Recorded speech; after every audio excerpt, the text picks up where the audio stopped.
제가 가지고 온 내용을 브리핑을 해볼게요. 네. 저는 그 닐슨 코리아 쪽에서 굉장히 재밌는 자료를 받았는데 아직 다른 데는 기사가 나오지 않았습니다.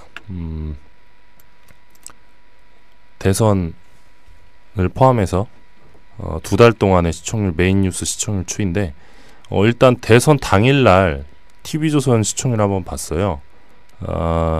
우리가 시청률에서 업계에서 되게 중요하게 생각하는 시청률이 2049 시청률입니다. 네, 그쵸. 20세부터 49세 이 사람들이 적극적으로 그 물건을 소비하는 사람들이고 여론을 주도한다 이런 인식이 있기 때문에 2049 시청률을 어떤 실질적인 시청률로 보는 광고주들 또 방송업계 관계자들이 적지 않습니다. 그래서 이 부분을 따로 떼어서 보는 경우가 많은데 대선 당일날 TV조선에서 2049 시청률이 가장 높았던 프로그램 네. 그리고 그 프로그램이 방영됐던 시간 네. 이게 좀 놀라웠는데 2049 시청률이 가장 높았던 시간대가 새벽 2시부터 2시 39분이었습니다. 그때 별로 볼 게 없지 않나요? 네, 이때 방영된 게 그 모란봉 클럽이라는 예능 프로그램의 재방송이었는데요. 네. 이때 2045 시청률이 0.34%였습니다. 근데 그게 최고예요? 네. 0.0 예? 0.34. 0.34요? 예. 이게 0.34%가 2045 시청률이거든요. TV조선. 이게 이날 방송된 편성 중에 가장 높은 시청률이에요. 새벽에 방송된 이게. 제가 갑자기 드는 생각은 네. 그냥 이제 텔레비 밤에 볼 것까지 다 보고 잠 안 와서 막 채널 돌리다가 그러니까. 딱 가는 그런 시간대잖아요. 네, 맞아요. 새벽 2시부터 2시 39분. 충격적인데요? 굉장히 충격적이죠. 네. 그러니까 그 깨어있는 시간대에 방영된 것보다 새벽 2시에 방송된 게 2045 시청률이 더 높은 거예요. 근데 사실 2045 시청률이 이 정도 나오면 방송사가 망했다고 봐야 돼요. 그래서 사실 TV조선이나 채널A 같은 경우는 저절로 망할 것이다 이렇게 저는 예상을 하고 있는데 일단 좀 구체적으로 보면 이날 이제 개표 방송했던 날이잖아요. 네. 5월 9일. 이날 특집 편성됐던 개표 방송의 2049 시청률은 0.1%에서 0.2% 수준이었고요. 그래도 좀 오른 거네요. 아니요. 그 모란봉 클럽이 0.34%였다. 0.1%라고요? 네, 0.1. 너무 그러니까 충격적이네요. 모란봉 클럽은 0.34였고 네. 개표 방송은 0.1에서 0.2였고 네. 그 이날 이제 개표 방송에 이제 그 뭐랄까 프라임 타임 때가 이제 9시 때, 10시 때였는데 네. 9시 8분부터 10시 51분까지 편성된 TV조선 뉴스판 3부 2045 시청률이 0.2%예요. 반면 9시 37분부터 12시 6분까지 편성된 JTBC 뉴스룸 3부의 2045 시청률은 6.31%예요. 그러니까 한 30배 정도 나는 거예요. 30배. 네. 30배 정도 높은 거예요. JTBC가. 그리고 이날 그 오전에 편성됐던 김광일의 신통방통이라고 있어요. 그 시사 약간 토크 대표 프로그램 아니에요? 신통방통? 네. 요게 이제 2049 시청률이 0.03%예요. 0.03이요? 예, 0.1%도 아니고 0.03%인데 그러면 0. 계산이 안 되는데 네. 3%면 네. 100명 중에 3명이 보는 거잖아요. 그렇게 계산을 하면 100명 중에 3명이다. 3%면 그냥 되게 단순하게 계산하면 근데 0.3%면 1000명 중에 3명 아니 맞나? 지금 저도 갑자기 헷갈리는데 10,000명 중에 3명이에요?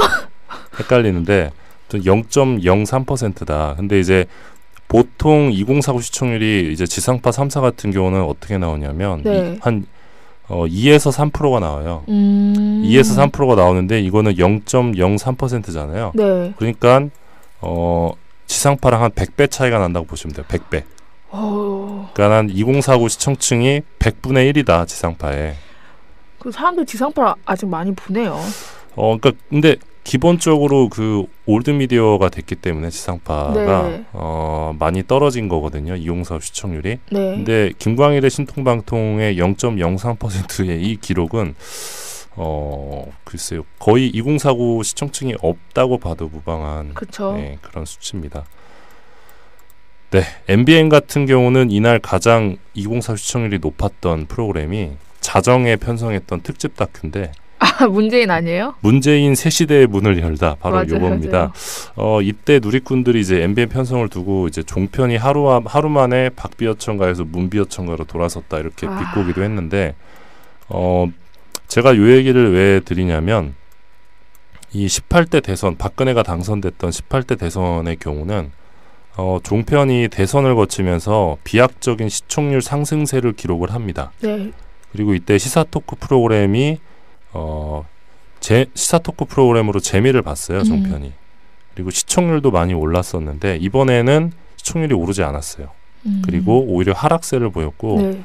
JTBC를 제외하고는 존재감이 없었는데 사실 이번 2달치 시청률을 보면서 느낀 거는 이제 JTBC는 뭐 예전에도 그랬지만 이제 더 이상 종편으로 분류하기는 좀 어렵고 네. 그러니까 2049 시청률이나 이제 그 뉴스를 소비하는 뉴스 소비자들의 어떤 시청 패턴들은 고려하면 JTBC는 이제 지상파 3사와 거의 유사한 패턴을 보이기 때문에 저는 이제 방송 4사로 이제 부르기로 했거든요. 네. 네. KBS, JTBC, SBS, MBC 이 순으로. 네. 그렇게 구분이 됐고 나머지 종편 3사가 이제 한묶음으로 분류되는 그런 상황이 왔습니다. 그 촛불 시민혁명 이후에 이 조기 대선 국면으로 그 어느 때보다 사실 뉴스에 관심이 높았던 시기였는데 네. 이 시기 동안에 그 MBC 메인 뉴스의 경우 2049 타겟 시청률이 이제 1.53%였고요. 네. SBS 메인 뉴스는 2.18%, 그리고 KBS 메인 뉴스는 3.18%, 그리고 JTBC는 2.31%였습니다. 그러니까 이제 KBS, JTBC, SBS, MBC 순인 거죠. 그리고 같은 기간 TV조선 메인 뉴스의 2049 시청률은 0.16, 채널A는 0.28, 네. MBN은 0.54. 그죠? 3사를 다 합쳐도 1%가 안 돼요. 그죠? 예. JTBC는 2.31이고 MBC가 네. 1.53. 그러니까 이게 갭이 굉장히 많이 커졌는데 이거를 보면 TV조선하고 채널A의 경우는 네.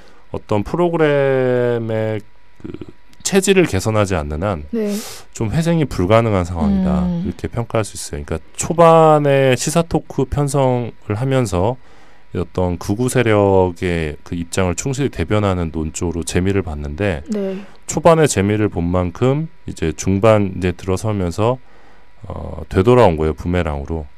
일단 시청층이 너무 고령층이기 때문에 시청층 확장성이 전혀 없고 또 예능이나 드라마를 편성하지 않았기 때문에 당연히 이제 젊은 시청층이 들어오지 않죠. 그리고 너무 극우 보수적인 편파성이 강한 보도를 해왔기 때문에 지금 보수가 무너지지 않았습니까? 극우 보수가 무너진 상황에서 자연스럽게 이 극우 보수를 대변하던 채널도 무너진 상황이고 지금 태극기를 흔들었던 사람들만 보고 방송에 갈 수가 없잖아요. 네. 방송은 이제 보편적인 그 모든 시청자를 대상으로 해야 되는 채널 전략을 짜야 되거든요. 그쵸. 그렇게 안 하면 망하기 때문에 그래서 지금 채널A나 TV조선이나 보면 뭐 예능이나 그 교양 같은 교양 프로그램을 요즘 막 열심히 편성을 해요. 네. 근데 효과가 얼마나 있을지는 좀 미지수고 왜냐하면 이미 채널 이미지가 고착화되어 있기 때문에 그러니까 결국 그 지금까지 쌓아온 한 5년여의 시간 동안 그러니까 앞으로 한 5년 동안은 채널 브랜드를 개선하기 위해서 제작비를 쏟아 부어야 되고 또 보도 부분에서도 많은 변화가 필요해요. 근데 이게 굉장한 인내와 또 내부 투쟁을 필요로 하는데 과연 이런 채널 전략을 이 보수 종편들이 가져갈지에 대해서는 회의적이어서 이런 상황에서 이제 그 이명박 정부가 제공했던 이 종편에 대한 각종 특혜들 이런 특혜들이 만약에 환수가 된다. 네. 이러면 굉장히 빠르게 방송사가 무너질 수 있다. 그런 생각을 하고 있습니다. 그래서 예전에 TV조선이 이름 바꾼다는 얘기도 잠깐 돌았었잖아요. 네, 맞습니다. 이미지 바꾸려고. 예, 맞습니다. 그렇죠. 예. 그 정도로 사실 위험한 상황이라고 생각하는데 이번에 그 이한희 기자 기사 썼는데 그 공동대표이사 TV조선 네. 김민배 전 보도본부장하고 그 방정오 네. 예, TV조선 상무. 상무인데 방상훈 사장의 둘째 아들이죠. 네. 이 사람은 사실 그 작년에 제작본부장 역할을 맡았다고 들었는데 지난해 편성이 총체적인 실패였거든요. TV조선에. 네. 시청률이 진짜 바닥을 쳤어요. 그 뭐지? 예.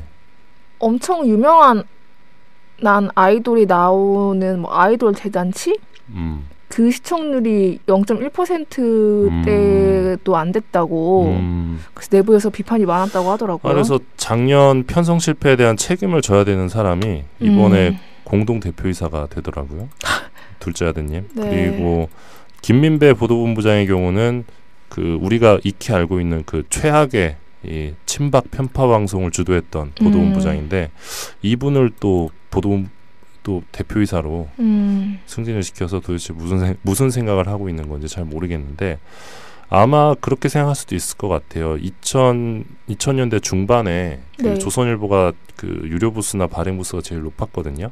그때가 이제 한창 그 참여정부와 대립각을 세우던 때인데 그 정부에 대한 그 여론이 네. 비판 여론으로 돌아서고 정부 네. 지지율이 떨어지면 조선일보나 TV조선 쪽에서는 우리에게 어떤 회생에 살 길이 열릴 것이다 이렇게 생각을 할 수도 있을 것 같아요. 그러니까 조금만 버티면 정부 지지율은 내려갈 것이고 그러면 다시 잃어버렸던 TV조선의 시청층이 돌아올 것이다. 네. 혹은 뭐 정부에 실망한 사람들이 TV조선으로 채널을 돌릴 것이다 이렇게 생각을 할 것 같기도 한데 사실 저는 그럴 가능성은 거의 없다고 봐요. 왜냐하면 그 채널 신뢰도가 너무 떨어져 있기 때문에 네. 사람들이 뉴스를 보고 싶어 할 때 그 뉴스를 찾게 하려면 네. 신뢰도가 있어야 되지 않습니까? 근데 그런 면에서는 KBS나 뭐 JTBC를 찾지 굳이 TV조선을 찾을 이유가 없습니다. 그렇죠. 네, 그래서 곧 망할 것이다. 네, 이런 말씀을 드리고 망하게 되면 어떻게 되느냐? 네. 그 이 종합 편성 채널을 인수하려는 인수자가 나타날 수 있다라는 생각이 드는데 이런 부분에서 이제 잠깐 소설을 써보자면 소위 진보 진영에서 이 종합 편성 채널을 하나 세우자 네. 얘기가 나올 수 있습니다. 사실 뭐 제가 그 여러 루트를 통해서 그 종편을 준비하고 있는 방송사가 있다고도 듣긴 했는데 아 그래요? 예.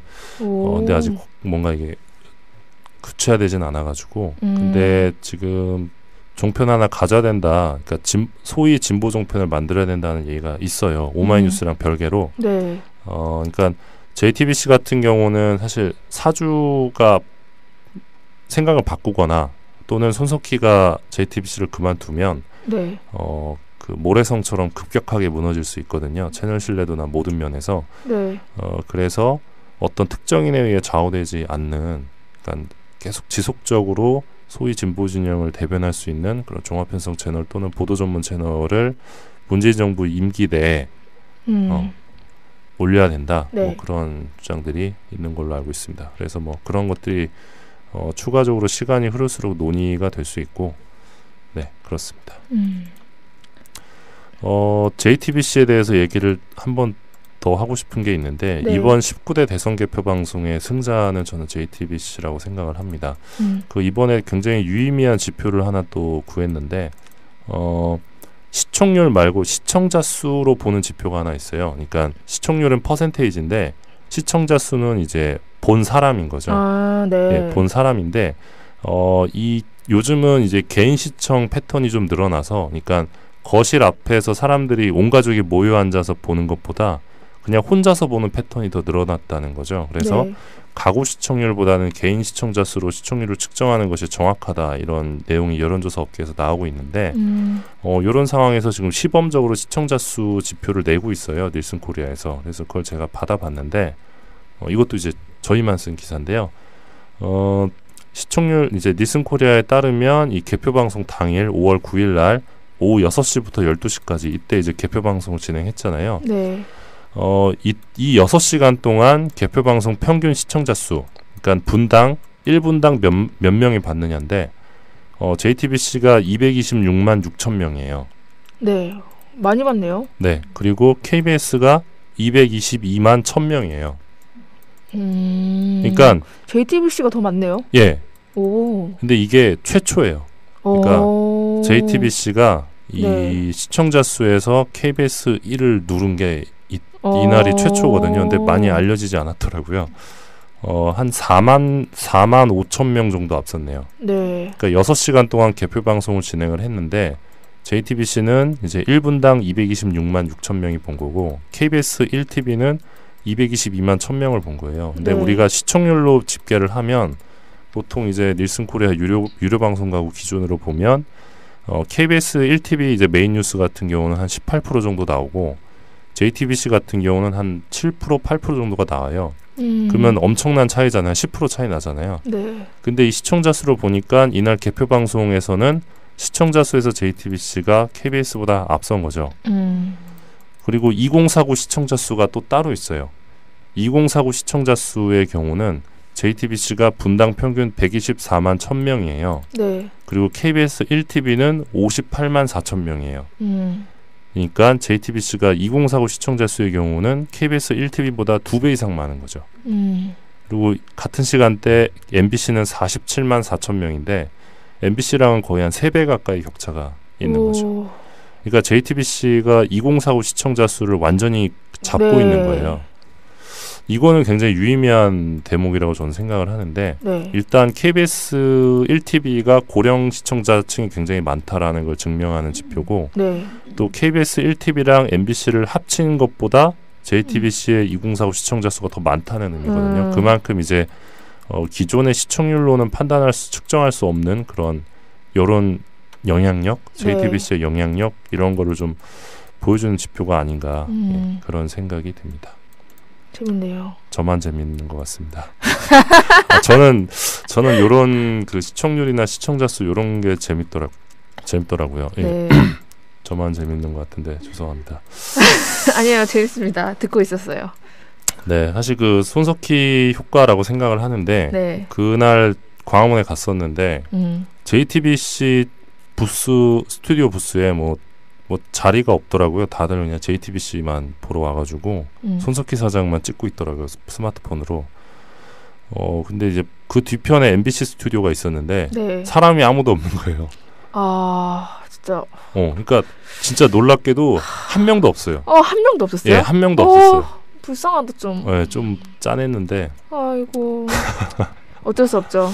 네, 뭐 그러니까 결국 자업자득입니다. 예, 그러니까 이 대선 보도 신뢰도에 따른 뭐 결과라고 생각을 하고 결국 이제 신뢰가 얼마나 중요하냐 뭐 그런 거를 보여주는 부분이라고 생각을 합니다. 그 수준이었고요. 그래도 좀 오른 거네요. 아니요, 그 모란봉 클럽이 0.34%였다. 0.1%라고요? 네, 0.1. 너무 충격적이네요. 그러니까 이 모란봉 클럽은 0.34였고 네. 개표 방송은 0.1에서 0.2였고 네. 그 이날 이제 개표 방송에 이제 그 뭐랄까 프라임 타임 때가 이제 9시 때 10시 때였는데 네. 9시 8분부터 10시 51분까지 편성된 TV조선 뉴스판 3부 2045 시청률이 0.2%예요. 반면 9시 37분부터 12시 6분까지 편성된 JTBC 뉴스룸 3부의 2045 시청률은 6.31%예요. 그러니까 한 30배 정도 나는 거예요. 30배. 네. 30배 정도 높은 거예요. JTBC가. 그리고 이날 그 오전에 편성됐던 김광일의 신통방통이라고 있어요. 그 약간 대표 프로그램 아니에요? 신통방통? 네. 요게 이제 2045 시청률이 0.03%예요. 0.03이요? 예, 0.1%도 아니고 0.03%인데 그러면 네. 0. 계산이 안 되는데 네. 3%면 네. 100명 중에 3명이 보는 거잖아요. 그렇게 계산을 하면 100명 중에 3명이다.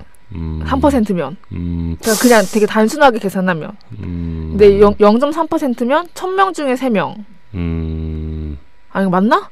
지금 저도 갑자기 헷갈리는데 10,000명 중에 3명이에요? 헷갈리는데 0.03%다. 근데 이제 보통 2049 시청률이 이제 지상파 3사 같은 경우는 어떻게 나오냐면 네. 한 2에서 3%가 나와요. 2에서 3%가 나오는데 이거는 0.03%잖아요. 네. 그러니까 지상파랑 한 100배 차이가 난다고 보시면 돼요. 100배. 그러니까 한 2049 시청층이 100분의 1이다 지상파에. 그 사람들 지상파 아직 많이 보네요. 그러니까 근데 기본적으로 그 올드미디어가 됐기 때문에 지상파가 네. 많이 떨어진 거거든요. 2045 시청률이. 네. 근데 김광일의 신통방통의 0.03%의 이 기록은 글쎄요. 거의 2049 시청층이 없다고 봐도 무방한 네, 그런 수치입니다. 네, MBN 같은 경우는 이날 가장 2049 시청률이 높았던 프로그램이 자정에 편성했던 특집 다큐인데 문재인 아니에요? 문재인 새 시대의 문을 열다. 바로 제가 가지고 온 내용을 브리핑을 해볼게요. 네. 저는 그 닐슨 코리아 쪽에서 굉장히 재밌는 자료를 받았는데 아직 다른 데는 기사가 나오지 않았습니다.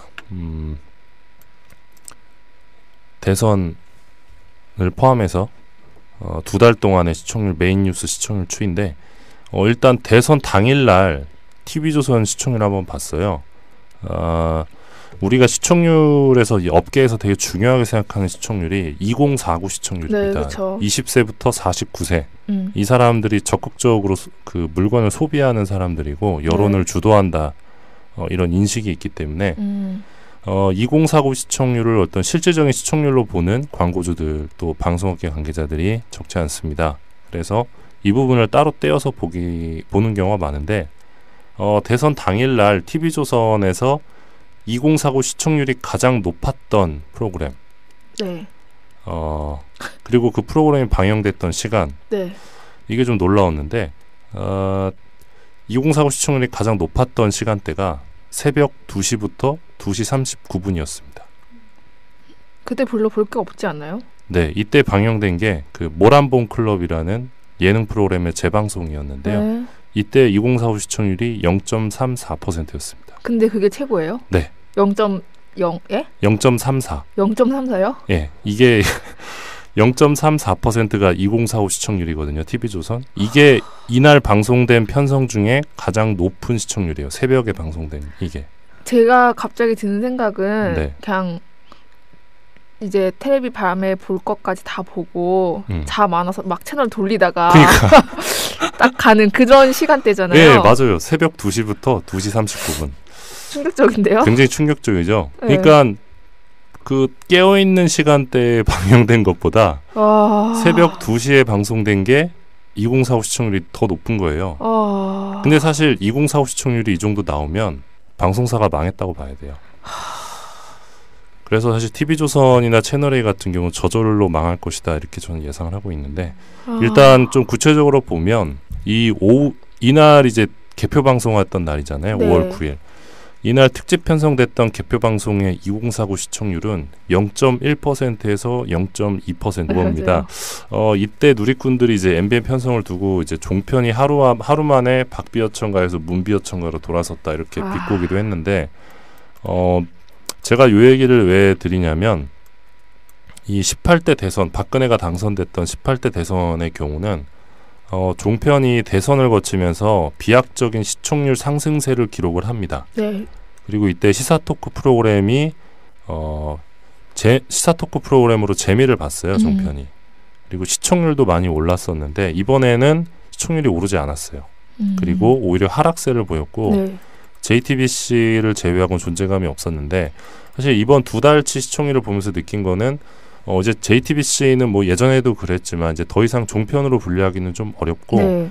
그러니까 2049 시청률이나 이제 그 뉴스를 소비하는 뉴스 소비자들의 어떤 시청 패턴들은 고려하면 JTBC는 이제 지상파 3사와 거의 유사한 패턴을 보이기 때문에 저는 이제 방송 4사로 이제 부르기로 했거든요. 네. 네. KBS, JTBC, SBS, MBC 이 순으로 네.